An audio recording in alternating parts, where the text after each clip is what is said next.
Cette vidéo présente, dans le cadre du dimensionnement d'une structure, l'étape de modélisation poutre et les hypothèses associées. La première étape dans la démarche de dimensionnement d'une structure est la modélisation. Cette étape très importante consiste à passer d'une structure réelle à un modèle poutre qui définira les conditions de référence dans lesquelles sera dimensionnée la structure. Le modèle géométrique. Un modèle poutre est constitué d'une part d'une ligne moyenne et d'une section droite.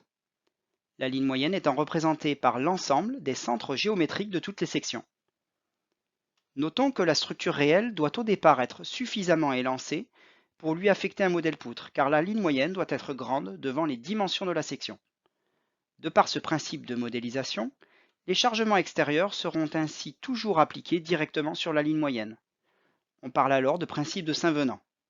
Autrement dit, pour ces trois représentations de chargement, sur des zones différentes de la même section, les résultats de R de M seront équivalents. Par conséquent, au droit des liaisons et chargements, le modèle poutre pourra introduire des erreurs par rapport au modèle réel de départ. Enfin, on considérera pendant la déformation de la poutre que les sections droites resteront planes et normales à la ligne moyenne. Autrement dit, pas de gauchissement des sections droites. On parle alors de principe de Bernoulli. Le modèle de liaison.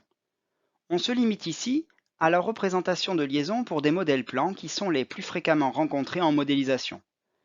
Dans ce cas, les liaisons de base utiles sont l'encastrement, dont les actions mécaniques transmissibles de la liaison 1 ici en bleu sur la poutre 2 ici en vert sont alors XA et YA, les deux composantes de force qui bloquent les translations, ainsi que MA, la composante de moment qui bloque la rotation en A. La glissière, dont les actions mécaniques transmissibles sont YA, la composante de force qui bloque la translation suivant Y, ainsi que MA, la composante de moment qui bloque la rotation en A. L'articulation, appelée également pivot, dont les actions mécaniques transmissibles sont XA et YA, les deux composantes de force qui bloquent les translations. Et enfin, la ponctuelle, dont plusieurs représentations sont rencontrées usuellement, dont la seule action mécanique transmissible est la composante de force YA, qui bloque ici la translation suivant Y. Le modèle de chargement. Deux types de chargement existent. La charge concentrée. Prenons comme exemple ce pont roulant. Le modèle de calcul suivant fait apparaître une charge concentrée correspondant à l'action de la charge suspendue. La charge répartie. Reprenons l'exemple précédent du pont roulant. Le modèle de calcul suivant fait apparaître une charge répartie correspondant au poids propre, induit par la pesanteur, de la traverse principale.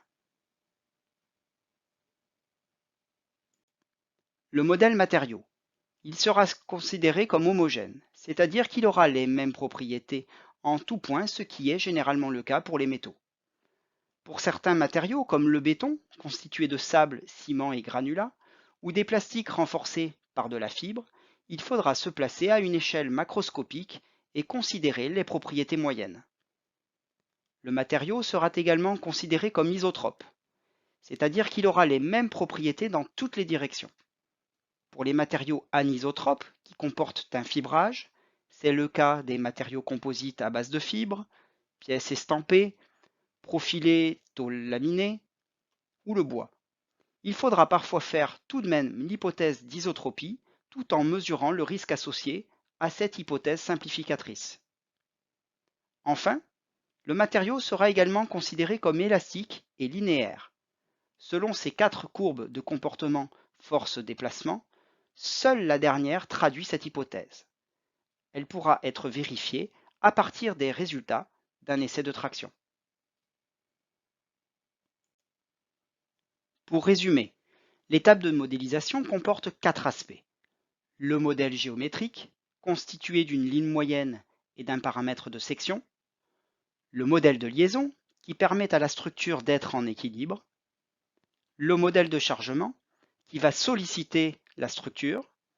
Et enfin, le modèle matériau, définissant le comportement mécanique.